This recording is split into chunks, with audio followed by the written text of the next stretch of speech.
Good morning class. Good morning sir. कैसे हैं आप लोग? बढ़िया, ठीक है। तो हमने यहाँ पे चैप्टर नंबर 2 स्टार्ट कर दिया है, पॉलिनोमियल्स। तो पिछली वीडियोस में, पिछली लाइव क्लास थी, उसमें हमने पॉलिनोमियल के बारे में डिस्कस कर दिया है। 2 लेक्चर हो गए हैं पॉलिनोमियल पे। पहला लेक्चर जो था वो पॉलिनोमियल छांटने का, अगर कोई भी एक्सप्रेशन लिखा हुआ है तो कैसे पॉलिनोमियल पहचानेंगे, ठीक है ना। तो हमने 3 रूल्स लिखवाए थे वहाँ पे।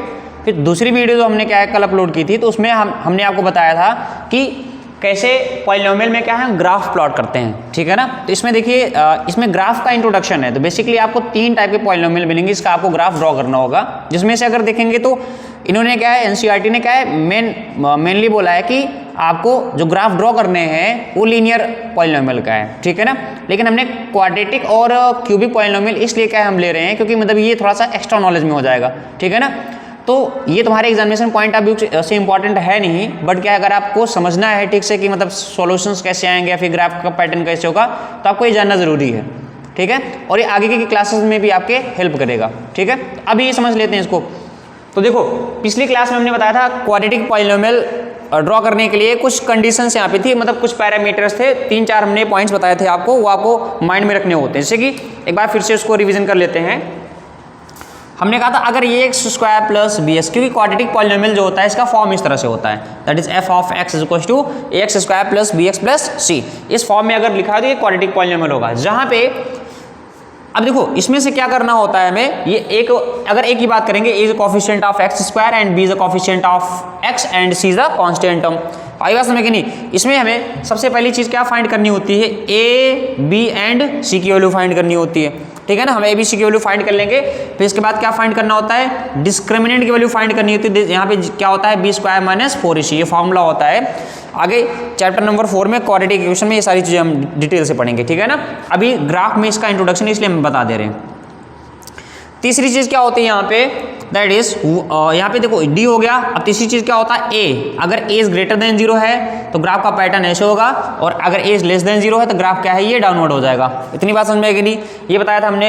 एंड 4th पॉइंट यहाँ पे जो था ये वर्टेक्स था, है ना।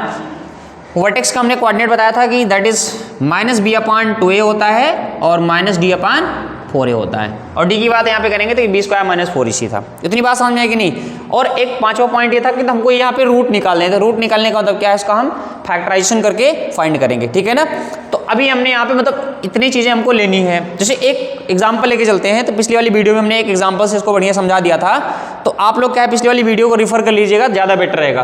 तो पिछली वाली वीडियो आप देख के अगर आप इसको देखेंगे तो आपको आपकी अंडरस्टैंडिंग ज्यादा क्लियर होगी इसके बारे में, ठीक है ना। चलते हैं, हम यहाँ पे एक क्वेश्चन ले लेते हैं। जैसे आपकी एनसीईआरटी में जो क्वेश्चन दिया हुआ है सेम वही क्वेश्चन हम लेते हैं। यहाँ पे है y is equal to x square minus 3x minus 4। Example है, एग्जाम्पल है फिर क्या मतलब वैसे ही है, एग्जाम्पल भी नहीं हमको लग रहा है, ठीक है। तो यहाँ पे y जो दिया है ये क्या है, x square minus 3x, x square minus 3x and minus 4, है ना। अभी सपोज करिए हमारा एक पॉलिनोमियल है, ठीक है। अभी पॉलिनोमियल है y x square minus 3x minus 4। तो हमें क्या करना है, इसका ग्राफ ड्रॉ करना है। तो ग्राफ ड्रॉ करने से पहले हमें क्या क्या चीजें पता होनी चाहिए। सबसे पहले ए बी सी की वैल्यू निकाल लेते हैं। अच्छा, ए की वैल्यू देखेंगे, ए का मतलब क्या, A the coefficient of x square. अच्छा, एक्स स्क्वायर कोफिशिएंट क्या हो जाएगा 1। और बी की बात करते हैं, be the coefficient of x. तो एक्स का कोफिशिएंट क्या हो जाएगा -3, है ना, साइन के साथ मिलाना है। और सी यहाँ पे अगर देखेंगे तो -4 हो जाएगा। क्या हो जाएगा, सी इज इक्वल टू -4। क्या इतनी बात समझ में आएगी नहीं, ठीक है। ये हो गया। अब दूसरी चीज यहाँ पे देखेंगे, डी की वैल्यू निकालेंगे। क्या निकालेंगे, डी की वैल्यू। तो अगर हम डी निकालेंगे तो क्या हो जाएगा, बी स्क्वायर माइनस 4ac हो जाएगा ना। और बी की बात करते हैं, यहाँ पे क्या है -3 स्क्वायर माइनस 4। ए का मतलब कितना हो जाएगा 1 एंड सी का मतलब कितना हो जाएगा -4। तो सॉल्व करेंगे, यहाँ पे -3 का स्क्वायर करेंगे कितना आएगा 9। और देखो माइनस माइनस क्या हो जाएगा प्लस 16, तो 25 आ जाएगा ना। बोलो डी की वैल्यू कितनी आ गई 25, 9 एंड 14। तो यहाँ पे 16 और 9 कितना हो जाएगा 25। ये हो गया, हमें डी की वैल्यू मिल गई। अब यहाँ से वर्टेक्स फाइंड करते हैं। क्या फाइंड करते हैं, वर्टेक्स फाइंड करने के लिए अगर देखेंगे यहाँ पे तो क्या हो जाएगा, फॉर्मूला क्या होता है -b/2a एंड -d/4a। यहाँ से देखो माइनस, अच्छा बी की बात करेंगे, क्या है बी -3 है ना। और ये माइनस पहले से, और -3 यहाँ पे इसमें आया है इंटू 2 × 1 और माइनस डी, डी का यहाँ पे कितना है 25/4 और ए का मतलब कितना हो जाएगा 1। इसको सॉल्व करेंगे यहाँ पे कितना आएगा 3/2 माइनस 25/4। इतनी बात समझ में आएगी नहीं? ये हमारा वर्टेक्स हो गया। अच्छा ये वर्टेक्स कौन से क्वाड्रेंट में जाएगा? प्लस माइनस है, फोर्थ क्वाड्रेंट में जाएगा, ठीक है ना, ये हो गया। अब हम चलते हैं यहाँ पे ग्राफ। अच्छा इससे पहले हम यहाँ पे क्या निकाल लेते हैं, x square minus 3x minus 4 को सॉल्व करके यहाँ से हम क्या निकालेंगे, इसके रूट्स निकालेंगे। रूट्स मतलब यहाँ पे इसके जीरोज निकालेंगे। तो इसको फैक्टराइजेशन करेंगे, इसका तो क्या हो जाएगा x minus 4 and x plus 1, ये इतना आ जाएगा। -4 + 1 करोगे कितना आएगा? -4 + 1 करोगे -3 आएगा ना, और -4 × 1 करोगे तो -4 आएगा। तो यहाँ पे जब फैक्टराइजेशन सबको आता है, आई थिंक इसमें कोई दिक्कत नहीं होनी चाहिए। तो फैक्टराइजेशन हम यहाँ पे निकालेंगे, मिडिल टर्म को स्प्लिट करके फैक्टराइज करेंगे तो यहाँ पे x माइनस 4 है, x प्लस 1 आएगा। जब इन दोनों को आपस में जीरो करेंगे ना तो यहाँ से क्या हो जाएगा, x = 4 मिल जाएगा और दूसरी x की वैल्यू यहाँ पे -1 मिल जाएगी। ये कैसे करते हैं देखो, x माइनस 4 = 0 कर लेंगे तो यहाँ से x = क्या 4 हो जाएगा, और x प्लस 1 = 0 कर लेंगे तो यहाँ से x = -1 मिल जाएगी। इतनी बात समझ में आएगी नहीं? तो यहाँ पे हमको वैल्यूज मिल गई, x की वैल्यू क्या है 4 और -1। मतलब ये ग्राफ जो है ये 4 और -1 पे हमारा क्या है, मतलब x एक्सिस को कट करने वाला है। इतनी बातें समझ में आएगी नहीं? अब देखो एक काम कर लेते हैं, यहाँ पे पहले हम कोऑर्डिनेट सिस्टम ड्रॉ कर लेते हैं। यहाँ पे ये हो गया, ऐसे कोऑर्डिनेट सिस्टम है x and x dash, this is y and y dash हो गया, ये ओरिजिन हो जाएगा। और यहाँ पे मान लो हमने ले लिया 1 2 3 एंड 4, दिस इज -1 -2 -3 एंड -4, और यहाँ पे हो जाएगा 1 2 3 एंड 4, दिस इज -1 -2 -3 एंड -4। ठीक है, ये हो गया कोऑर्डिनेट सिस्टम। अब क्या करेंगे, यहाँ पे देखिए सबसे पहला काम जो है, हम रूट यहाँ पे जो हमने फाइंड किया है उसको यहाँ पे दिखाएंगे। ठीक है, तो रूट यहाँ पे देखेंगे, जो रूट है इसका मतलब जीरोज, x = 4 है और यहाँ पे -1 है, तो 4 की वैल्यू यहाँ पे कहाँ होगी, यहाँ। एक यहाँ पे हो जाएगा 4 पे और दूसरा क्या है -1। -1 कहाँ पे होगा, यहाँ पे। मतलब ये जो ग्राफ है ये इसको 2 पॉइंट पे कट करने वाला है, इन दोनों पॉइंट पे कट करेगा। अब एक चीज़ देखते हैं यहाँ पे इसका वर्टेक्स की बात करते हैं, जहाँ से ग्राफ टर्न होके, क्योंकि इसका जो पैटर्न होगा ये ऐसे होगा। ऐसे क्यों? क्योंकि ए की वैल्यू पॉजिटिव है। देखो ए, अगर यहाँ पे देखेंगे ए की वैल्यू क्या है 1 ना, और ये पॉजिटिव है कि नहीं, मतलब पॉजिटिव है। तो यहाँ पे अगर पॉजिटिव है तो ये क्या हो जाएगा, अपवर्ड है ना, अपवर्ड हो जाएगा। और ये डाउनवर्ड, अगर ए की वैल्यू नेगेटिव तो होती तो डाउनवर्ड हो जाता। अब देखो यहाँ से क्या करेंगे, वर्टेक्स की बात करेंगे तो वर्टेक्स कौन से क्वाड्रेंट में जा रहा है, 4th क्वाड्रेंट में जा रहा है, और जाना भी चाहिए। वर्टेक्स मतलब पता है क्या है, इन दोनों के मिड पॉइंट से यहाँ पे एक नीचे होके जाएगा, है ना। तो यहाँ पे देखते हैं ये 3/2 को हम यहाँ पे क्या कर सकते हैं 1.5 ले सकते हैं, और ये इसकी वैल्यू कितनी आएगी, काटो 6.25, श्योर ना 6.25। तो यहाँ पे अगर देखेंगे तो 1.5 का मतलब क्या, 1 और 2 के बीच में 1.5 यहाँ पे आएगा कहीं, बोलो। तो ये हमारा x हो गया, और ये भी अगर नीचे देखेंगे तो -6.25, तो -6.25 मतलब काफ़ी नीचे जाएगा ना ये, है ना। तो इसको एक काम कर लेते हैं, थोड़ा सा छोटा छोटा कर लेते हैं, तो इसे मैनेज हो जाएगा। यहाँ पे सपोज करो इसको, क्योंकि -6.25 तक ले जाना है, तो यहाँ पे हम -1 कर लेंगे, और -2 -3 -4 -5 -6 एंड -7। ठीक है ना। तो यहाँ से ये हो गया। अब देखो जब यहाँ पे देखेंगे तो -6.25 का मतलब समझ रहे हो ना, -6 और -7 के बीच में होगा, है ना। -6 और -7 के बीच में होगा। और देखो मतलब इसका मिड पॉइंट अगर देखेंगे तो -6.5 होता है। -6 और -7 के बीच में जो नंबर आता है बीच में, वो -6.5 होता है।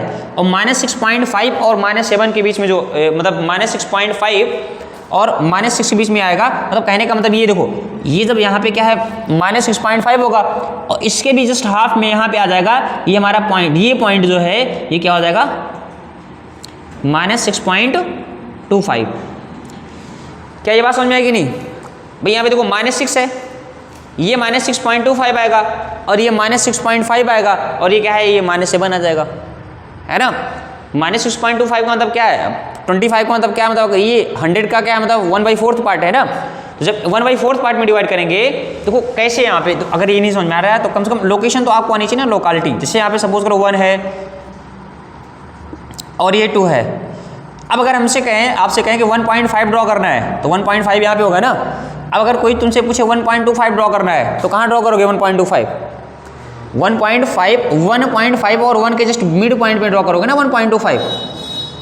नहीं आ रही है बात समझ में? अगर तुमसे कोई पूछे 1.75 ड्रॉ करना है, 1.75 तो 1.75 1.5 और 2 के बीच में होगा 1.75। बोलो 1.75 ना, ये बात समझ में आई ना। सेम इसी तरह से अगर यहाँ पे मान लो कोई तुमसे पूछ रहा है कि मान लो ये यहाँ पे क्या है -7 है और ये -6 है, -6 -7। अगर कोई तुमसे पूछ रहा है -6.5 ड्रॉ करना है तो इसके मिड पॉइंट पे यहाँ पे ड्रॉ करोगे ना -6.5। ये बात समझ में आएगी नहीं? अगर कोई तुमसे पूछेगा -6.25, अच्छा -6.25, ये बताओ 5 और यहाँ पे मतलब 0.5 का मतलब 50 होता है ना, और 50 का जस्ट हाफ है कि नहीं 25। अगर हाफ है तो मतलब इसके और इसके बीच में आएगा ना, ये यहाँ पे आएगा, ये -6.25 यहाँ पे आ गया। अगर कोई तुमसे पूछे बताओ -6.75 ड्रॉ करना है तो कहाँ ड्रॉ करोगे? इसके और इसके जस्ट मिड पॉइंट पे, ये तुम्हारा हो जाएगा -6.75। आई बात समझ? देखो अभी वो टाइम आ गया जब आपको क्या है, मतलब कि पॉइंट की लोकालिटी रियल नंबर पे ये एग्जैक्टली पता होनी चाहिए कहाँ पे कौन सा पॉइंट होगा। देखो अब अगर देखेंगे -6.25 जो है, -6.25 कहाँ पे होगा? -6 और -7 के मिड पे। तो यहाँ पे देखो अगर ये मिड वाला लेंगे तो ये क्या हो जाएगा -6.5 होगा, और -6.5 और -6 के बीच में क्या होगा -6.25 ना। देखो -6 और -6.5 के बीच में -6.25 होगा, तो ये पॉइंट जो हमारा यहाँ पे आ जाएगा। इतनी बात समझ में आई ना। ये पॉइंट हमने जो यहाँ पे ये पॉइंट लिया है, तो ये हमने पॉइंट ले लिया। अब इसको देखो ये पॉइंट हमने ये ले लिया, ये पॉइंट क्या है -6.25 है। अब इसको इधर लेके आते हैं, इधर से ये आएगा और इधर से ये जा रहा है। आई बात समझ में कि नहीं? ये पॉइंट हमारा जो है ये वर्टेक्स हो जाएगा। इसका कोऑर्डिनेट क्या हो जाएगा 3/2 -25/4। इतनी बात समझ में आएगी नहीं? इसको हमने यहाँ पे सॉल्व करके क्या लिया है, दैट इज 1.5 कितना आया है -6.25। देखो अब क्या करेंगे, ये -1 और 4 पे तो ये कट कर रहा है, तो मतलब इसको हम ऐसे यहाँ से लाएंगे और यहाँ पे ऐसे मिला के इधर से लेके चले जाएंगे, ठीक है। लेकिन ये y एक्सिस को कहाँ पे कट कर रहा है ये भी तो इंपॉर्टेंट है ना। कौन बताएगा? c बताएगा। क्या बताएगा? c क्या है यहाँ पे -4। c की वैल्यू क्या है -4, मतलब -4 से ये टच करते हुए जाएगा। तो ये जो ग्राफ है -4, देखो कैसे बनेगा ग्राफ, यहाँ पे बना के दिखाते हैं। तो ये -4 पे यहाँ पे कट करेगा, y एक्सिस को -4 पे कट करेगा, ये -4 पे कट करते हुए ऐसे यहाँ पे आया और यहाँ से टर्न होके फिर इसको ऐसे ले जाना है, ये ऐसे, मतलब इस तरह से कुछ ऐसा ग्राफ बनेगा। क्या ये बात समझ में आई? यहाँ से देखेंगे -4 पे कट करेगा,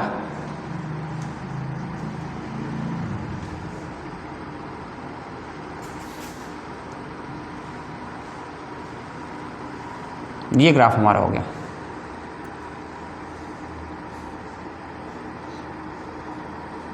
ठीक है, क्या सेम ग्राफ तुम्हारे बुक में बना हुआ है कि नहीं? तो ग्राफ पढ़ते समय हो सकता है 2-3 क्वेश्चन में तुमको प्रॉब्लम हो, लेकिन जैसे 2-3 क्वेश्चन कर ले जाओगे ना, इसके बाद क्या है प्रॉब्लम थोड़ा सा क्या है कम हो जाएगी। और यकीन मानो ग्राफ अगर तुमको समझ में आ गया तो क्या है तुम्हारी मैथ की प्रॉब्लम, बहुत सारी प्रॉब्लम आगे चल के सॉल्व होने वाली है। ठीक है ना, तो ये तुम्हारा हो गया ग्राफ इसका। क्या ये समझ में आया कि नहीं आया समझ में? ऐसे ही तुम्हारे बुक में बना हुआ है, क्या देखो -1 पे ये कट किया है,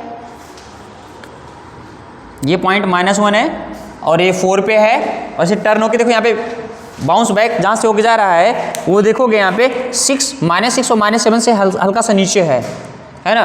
तो -6 और -7 से हल्का नीचे है यहाँ पे, तो ये 3/2 -25/4 ये हो जाएगा। क्या ये बात समझ में आएगी नहीं? ठीक है, इसको जल्दी से नोट डाउन कर लीजिए।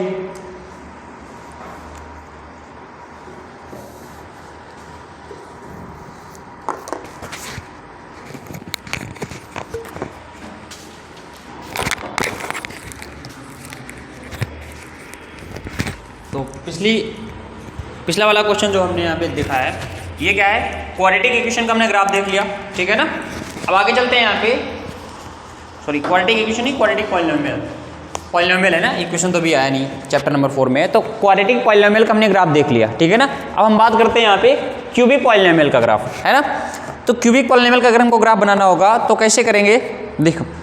तो सबसे पहले यहाँ पे देखो y = x³ - 4x है ना। सबसे पहला काम जो है, अगर ग्राफ बनाने का तरीका आपको सीखना, सबसे पहला काम क्या करना पड़ेगा, उसको जीरोस फाइंड करने पड़ेंगे। जीरोस मतलब यहाँ पे x³ - 4x को 0 के बराबर करोगे तो यहाँ पे कितनी वैल्यूज आएंगी। अच्छा एक चीज, दूसरी चीज ये है कि अगर जैसे लीनियर पॉलिनोमियल था, तो अगर लीनियर पॉलिनोमियल था तो डिग्री लीनियर की कितनी होती है, 1 होती है ना। तो अगर डिग्री 1 है तो उसके 1 जीरोज आएंगे, है ना। मतलब एक ही जगह पे वो x एक्सिस, अच्छा जीरोस का मतलब क्या होता है, वो कितने पॉइंट पे x एक्सिस को कट कर रहा है। अगर ध्यान से देखोगे, जब हमने आपको लीनियर का ग्राफ बताया था, तो लीनियर वाला ग्राफ वो x एक्सिस को एक ही पॉइंट पे कट कर रहा था बस। y की बात नहीं कर रहे हैं, x की बात कर रहे हैं। x एक्सिस को एक ही पॉइंट पे कट कर रहा होगा वो, है ना। और अगर हम बात करते हैं क्वाड्रेटिक की, तो क्वाड्रेटिक में अगर देखेंगे डिग्री 2 होती है, तो इसका मतलब क्या है, 2 पॉइंट पे कट कर रहा है। तो जितने पॉइंट पे ग्राफ कट करता है ना x एक्सिस को, उतने ही उसके जीरोज आते हैं। आई बात समझे कि नहीं, ठीक है ना। अब अगर ये डिग्री 3 का इक्वेशन है, यहाँ पे डिग्री 3 का पॉलिनोमियल है, तो ऑब्वियस सी बात है यहाँ पे कितने जगह पे कट करेगा, 3 जगह पे कट करेगा ग्राफ, है ना। किसको, x एक्सिस को। और कितने जीरोज आएंगे, 3 जीरोज भी आने चाहिए। आई बात समझे कि नहीं। तो यहाँ पे देखते हैं, इसको जब सॉल्व करेंगे, क्या इसको हम ऐसे कर सकते हैं क्या, x यहाँ से कॉमन ले ले, एक मिनट, जब यहाँ से x कॉमन ले लेंगे, देखो तो ये क्या बन जाएगा ब्रैकेट के अंदर, x² - 4 ना। बोलो, x कॉमन लेंगे, x² - 4, इसको हम ऐसे सॉल्व कर सकते हैं, x and x + 2 and x - 2, ठीक है ना। तो अब इन दोनों को जब तीनों को अलग अलग 0 के बराबर, यहाँ पे जो तीनों को जब 0 के बराबर करेंगे, जब x बराबर 0 कर देंगे, मतलब पहले इसको 0 के बराबर करेंगे, फिर यहाँ पे x + 2 बराबर 0 कर देंगे, और x - 2 बराबर 0 कर देंगे। जब इसको 0 के बराबर करेंगे, x बराबर 0 ही तो आएगा ना। और इसको जब 0 के बराबर करेंगे, x = -2 आएगा, और यहाँ पे इसको बराबर 0 करेंगे, x = क्या आ जाएगा, 2 आ जाएगा। कितने जीरोज आए, 1 2 3, 3 जीरोज आएगी नहीं यहाँ पे, है ना। 3 मतलब ये 3 हमारे रूट आ गए, मतलब 3 जगह पे क्या है, x एक्सिस को कट करेगा ही करेगा, है ना। तो यहाँ पे देख लेते हैं, पहले बना लेते हैं इसको।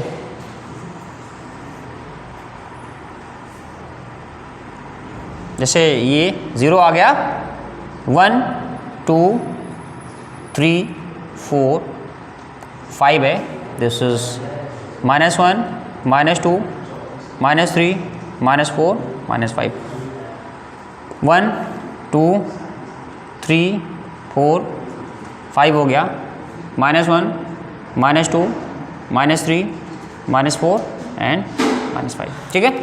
अब यहाँ पे देखेंगे, सबसे पहले जीरोस को यहाँ पे रिप्रेजेंट कर देते हैं। तो x बराबर 0 है, x बराबर 0 का मतलब यहीं पे ना, बोलो एक तो ये हो गया, और दूसरा यहाँ पे देखेंगे x = -2 है और x = 2 है। तो -2 का मतलब कहाँ पे होगा, यहाँ पे होगा, और 2 का मतलब यहाँ पे होगा।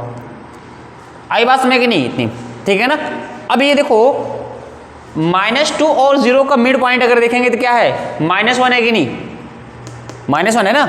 तो अब देखो, सबसे इंपॉर्टेंट क्या होता है, इसकी टर्निंग। जैसे कि हमने बताया था ना पिछले वाले क्वेश्चन में, जब ग्राफ यहाँ आ तो रहा है, लेकिन कहाँ से मुड़ के कहाँ से जाएगा, ये इंपॉर्टेंट होता है ना। तो हमने इसको वर्टेक्स बोल दिया था। अब अगर यहाँ से देखेंगे वर्टेक्स, तो यहाँ पे वर्टेक्स निकलने का कोई फॉर्मूला होता नहीं है। यहाँ से क्या करेंगे, जब यहाँ पे फाइंड करना है, तो देखो ये देख लेते हैं कि ये -2 और 0 का जो मिड पॉइंट है -1 है ना। तो x = जब -1 रखेंगे, तो यहाँ पे y की वैल्यू क्या आएगी, वो देखते हैं। तो यहाँ पे पुट कर दो, पुट करेंगे x = -1। जैसे -1 यहाँ पे करेंगे, y की वैल्यू देखो क्या आती है, -1 क्यूब माइनस 4 इंटू -1। बोलो -1 और माइनस का मल्टीप्लिकेशन क्या हो जाएगा प्लस, कितना आ जाएगा 3 ना। तो यहाँ पे x इक्वल टू -1 पे y की वैल्यू क्या आ रही है 3 का मतलब कहाँ पे जाएगा ये,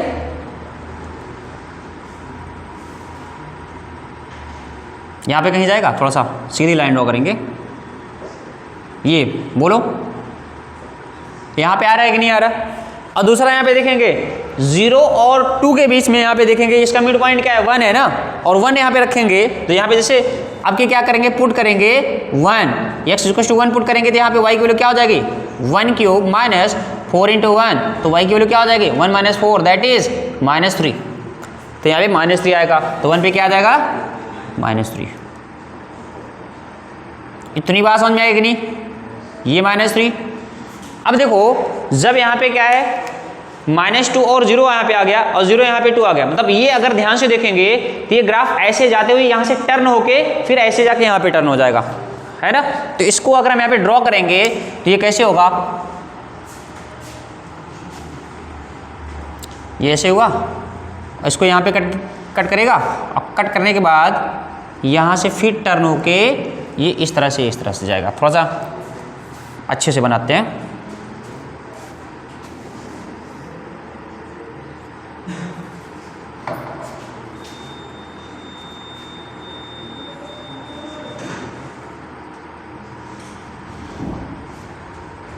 ठीक है। ये बन गया तुम्हारा ग्राफ, इस तरह से ऊपर चला जाएगा।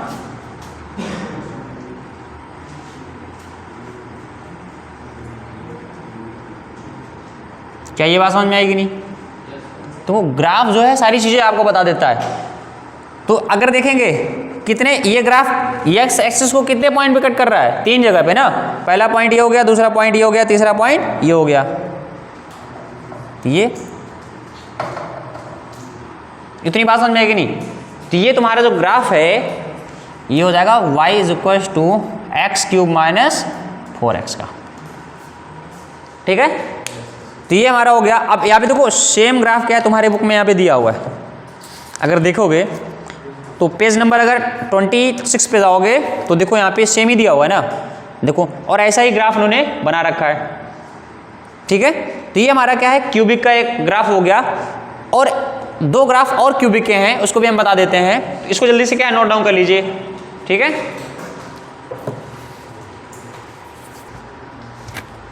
पिछला क्वेश्चन हमने यहाँ पे एक क्यूबिक पॉलिनोमियल का कर लिया है। अब 2 और क्वेश्चन करते हैं जो कि आपकी बुक में दिया हुआ है, ठीक है। देखो ये यहाँ पे दिया है y is equal to x cube, है ना। अब ये y is equal to x cube है, हमें पता है ये क्यूबिक पॉलिनोमियल है। अगर क्यूबिक पॉलिनोमियल है तो कितने जीरोज आएंगे 3 आने चाहिए ना।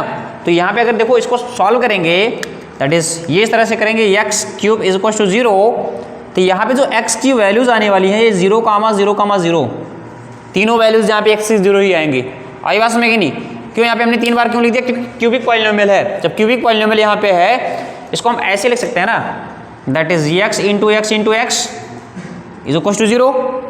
और जैसे यहाँ पे देखो हमने बताया था जैसे x प्लस 2 और x प्लस 3 बराबर 0 है, तो एक बार हम x प्लस 2 को 0 के बराबर लिखते हैं, x प्लस 2 को 0 के बराबर लिखते हैं, इसके बाद तब x की वैल्यू -2 आती है, फिर दोबारा x प्लस 3 को भी तो क्या है 0 के बराबर लिखते हैं ना, और यहाँ पे x की वैल्यू -3 आती है, तो हम यहाँ पे कहते हैं कि -2 and -3 both are zeros of this polynomial. आई बात समझ में कि नहीं।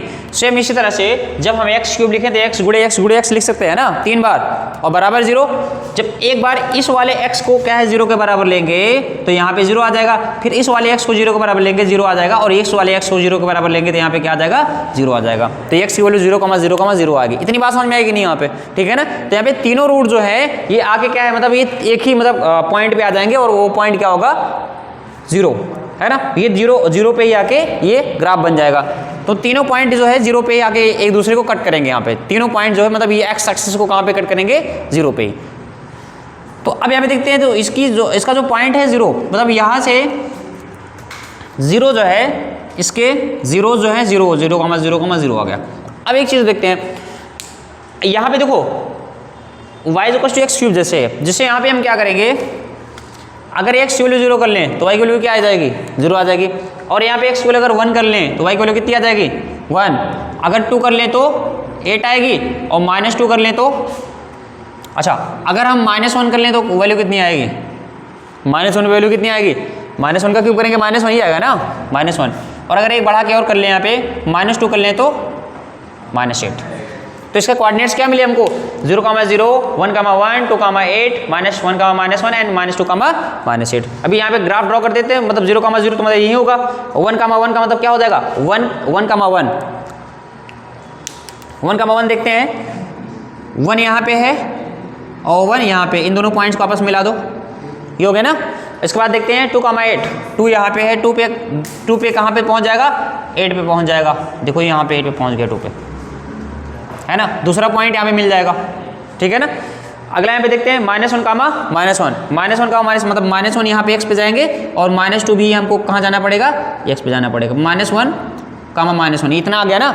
और दूसरा यहाँ पे देखेंगे क्या, -2, -8 थर्ड क्वाड्रेंट में जाएगा ना। -2 पे कहाँ पे जा रहा है, देखो -2 पे कहाँ पे जाएगा, -8 मतलब सबसे नीचे ना, सबसे नीचे यहाँ पे -8 पे आ गया, है ना। अब इन सब पॉइंट्स को आपस में मिला देना है, तो इन सब पॉइंट्स को आपस में मिलाएंगे, कोई बात नहीं, तो इन सब पॉइंट्स को आपस में मिलाएंगे तो क्या हो जाएगा, देखो यहाँ से देखो कैसे होगा,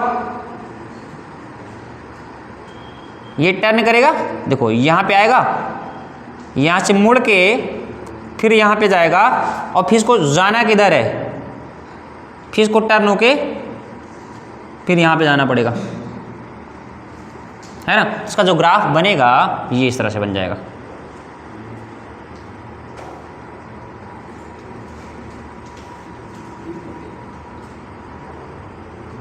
जी आई बात समझ कि नहीं, ग्राफ कैसे बनेगा, ये हमारा ग्राफ हो गया इसका। तो अगर देखेंगे, बताइए ग्राफ जो है ये एक्स एक्सिस को कितने पॉइंट पे कट कर रहा है, कितने पॉइंट पे कट कर रहा है, एक ही पॉइंट पे कट कर रहा है ना, और वो क्या है, 0 ही है, ठीक है ना। इस पॉइंट का कोऑर्डिनेट क्या हो जाएगा, 1, 1, इस पॉइंट का कोऑर्डिनेट क्या हो जाएगा, 2, 8, इसका कोऑर्डिनेट क्या हो जाएगा इस पॉइंट का, -1, -1, इसका कोऑर्डिनेट क्या हो जाएगा, लास्ट में जो हमने यहाँ पे लिखा हुआ है, दिस इज ये -2, -8 हो जाएगा। इतनी बातें समझ में आएगी नहीं, तो ये हमारा ग्राफ बन गया, बना लो, ठीक है। तो ये इसका हो गया क्या, इसी तरह से आपकी बुक में बना हुआ है क्या, ठीक है, ये इसका हो गया।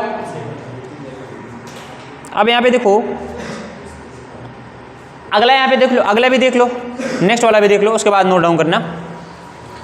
x³ -x² है, तो इसको देखेंगे, सॉल्व करते हैं, x² कॉमन ले लेंगे तो क्या बचेगा, x -1 बचेगा कि नहीं, पहले बताओ। अब अगर देखेंगे यहाँ पे x² को जब 0 के बराबर करेंगे, जब x² बराबर 0 करेंगे तो यहाँ पे x की वैल्यू क्या मिलेगी, 0, 0 ना, x² है, पावर 2 है, तो यहाँ पे 2 बार 0 आएगा। और यहाँ पे x -1 बराबर 0 करेंगे तो x की वैल्यू क्या आ जाएगी, 1 आ जाएगी। कितने 0 आ गए, 3 ना, 2 तो क्या 0 आ गया, और एक क्या आ गया, 1 आ गया। आई बात समझ गई नहीं, तो हमको कैसे रिप्रेजेंट करना है, यहाँ पे देखो, इसका भी यहाँ पे हम ले लेते हैं, एक x और y कोऑर्डिनेट बना के यहाँ पे देख लेते हैं, x एंड y हो गया, 2-3 वैल्यूज ले लेते हैं, उससे क्लियर हो जाएगा। अगर हमने यहाँ पे x की वैल्यू क्या है, 1 कर ली तो y कितना आ जाएगा, अगर x यहाँ पे 1 करेंगे तो y कितना आ जाएगा, भाई x 1 कर लिया तो 1³ -1³ दैट इज 0 ना, x इक्वल टू 1 पे तो वैल्यू 0 ही आएगा ना, x इक्वल टू 1 पे वैल्यू 0, जीरोस का मतलब क्या होता है पता है, x की ऐसी वैल्यू जिसके लिए हमें क्या है, y की वैल्यू क्या है, 0 मिल जाए, उसको हम जीरोस कहते हैं, है ना, नाम ही जीरोस है। जीरोस का मतलब ये होता है कि x की ऐसी वैल्यूज जिसके लिए हमारा पॉलिनोमियल 0 हो जाए, है ना। अब बताओ, अगर यहाँ पे x इक्वल टू 1 इसका जीरोस है तो ऑब्वियस बात है x इक्वल टू 1 रखने पे क्या x की वैल्यू 0 हो जाएगी ना, ठीक है ना।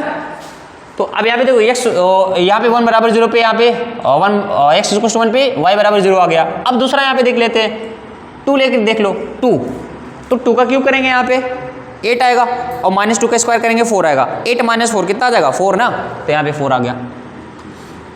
-1 कर लो, -1 पे वैल्यू कितनी आ जाएगी?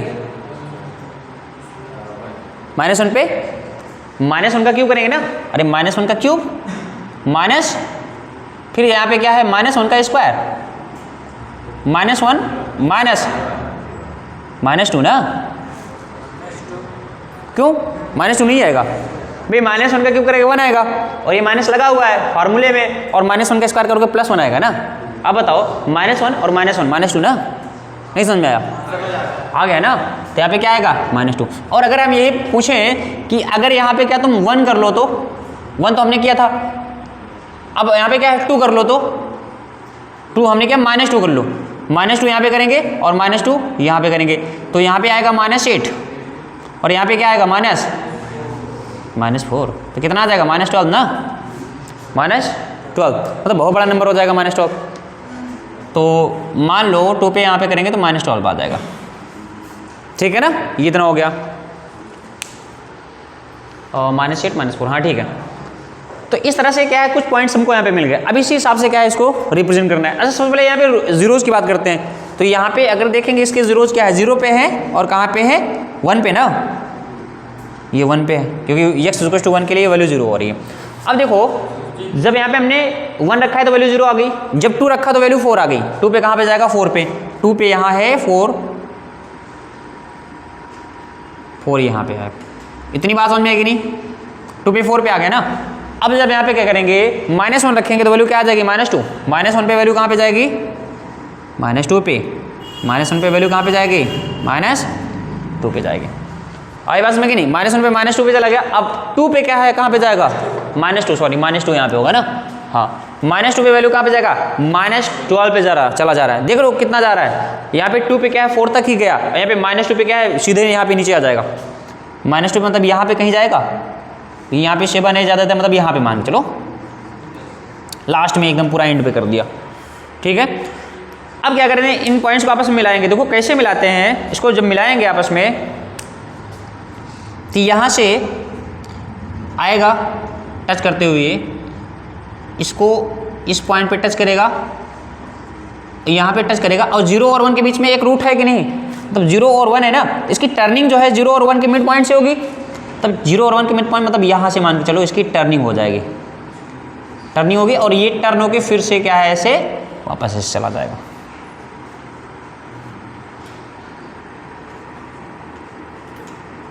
टर्निंग हुई यहाँ से, फिर ये यहाँ पे आया था,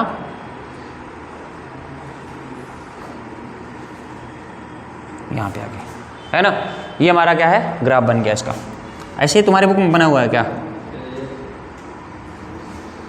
देखो हम हल्का सा आपको आइडिया दे रहे हैं बस कि यहाँ पे ग्राफ कैसे होता है। अभी भी कह रहे हैं ये आपके सिलेबस में नहीं है, बस हल्का सा हम लोग आइडिया लेने के लिए ग्राफ का मतलब कैसे होता है ये देख लेते हैं बस, ठीक है। बस समझने की कोशिश करना तुम लोग। देखो ऐसे ही तुम्हारे बुक में दिया हुआ है, ठीक है। और कोऑर्डिनेट्स यहाँ पे लिखेंगे तो इसका कोऑर्डिनेट क्या हो जाएगा, -1, -2। इसका कोऑर्डिनेट क्या हो जाएगा लास्ट में जो हमने लिखा हुआ है, दैट इज -2, -12। इसका कोऑर्डिनेट क्या हो जाएगा,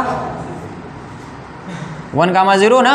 इसका कोऑर्डिनेट क्या हो जाएगा, 2, 4, है ना। ये हमारा हो गया। अब यहाँ पे बता सकते हो तुम देख के ग्राफ को कितनी जगह पे कट कर रहा है तो 2 ही जगह पे नहीं, एक जगह पे कहाँ, एक तो 0 पे, एक क्या है 1 पे। लेकिन 0 पे क्या है देखेंगे तो 2 जगह 2 बार है ना, इसलिए यहाँ पे 3 यहाँ पे इसके जीरोज आ गए। आई बात में कि नहीं, ठीक है ना। और ये बताओ अगर क्यूबिक पॉलिनोमियल है तो गारंटीड इसके 3 ही क्या है आएंगे। अच्छा यहाँ पे तुमको देखने में लग रहा होगा एक ही आएगा, लेकिन यहाँ पे 3 है क्योंकि यहाँ पे x क्यूब है तो इसलिए यहाँ पे 3 हो जाएंगे। आई बात समझ कि नहीं। तो ये इस तरह से दिया हुआ है आपका। तो इस तरह से हमने यहाँ पे आपका लीनियर पॉलिनोमियल, क्वाड्रेटिक पॉलिनोमियल और क्यूबिक पॉलिनोमियल का हमने ग्राफ बनाने की मतलब ग्राफ बताने की मतलब कोशिश की है। आई होप आपको थोड़ा बहुत समझ में आया होगा, ठीक है ना।